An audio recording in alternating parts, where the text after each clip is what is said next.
Hi, my name is Sasha and I'll be presenting a summary of my research for the Evidence-Based Health Research course. I chose to research if current interventions for pain control during IUD insertion are effective for women. This topic was of interest for me due to my own personal experience and that of my peers of uncontrolled pain during IUD insertion, as well as unclear direction when consulting with healthcare providers regarding pain control during IUD insertion. My legal question was, in nulliparous women undergoing IUD insertion, how do NSAIDs compare to other pharmacological interventions in managing pain?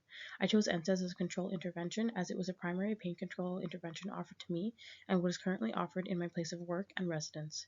I was interested to see what other pain control interventions existed and if NSAIDs were the most effective option. I found 8 potential articles during my literature review and appraised 4 of them. All articles concluded that ultimately NSAIDs of all types are not effective for IUD insertion-related pain control. I found a Cochrane review from 2015 of 33 randomized control trials that concluded that paracervical lidocaine blocks may be effective. An excellent systematic review of 9 double-blinded randomized control trials found that lidocaine gel applied vaginally or on the cervical canal 5 minutes before IUD insertion may be effective. No best practice guideline for IUD insertion-related pain control currently exists. I use the RNAO's adaptation of the Knowledge to Action framework for best practice guidelines to guide my intervention of creating my own. As stated by WHO in 2008, best practice guidelines can help guide and implement practice change as well as guide healthcare providers to question their practice, potentially opening avenues for further research. Pictured are the 6 steps to create and implement a sustainable best practice guideline and adapt it to your clinical context. I created my best practice guideline to target both clinicians and patients. I thought about health literacy and accessibility, making it accessible at a grade 6 level so that it is easy to translate. I would make it available in clinic and online. My goal is to increase awareness for patients on evidence-based practice for pain control during IUD insertion and prompt curiosity in healthcare providers.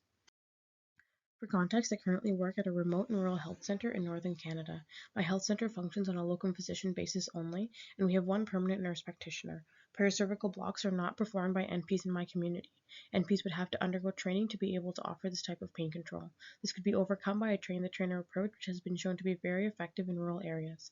Zisplat AL 2017 found no difference in trainer versus expert health sessions. Lidocaine gel may be more accessible as patients could self-administer this. It is available locally at the pharmacy and it gives patients more control in their care. Healthcare provider uptake and sustainable implementation is a significant barrier. This could be overcome by identifying a champion that could help lead practice change. In conclusion, NSAIDs are not an effective IUD insertion pain control method, but it is what is widely used. Ultimately, more research is required in this field. A best practice guideline provides a concrete intervention to help further the cause of increased awareness for equitable women's health research.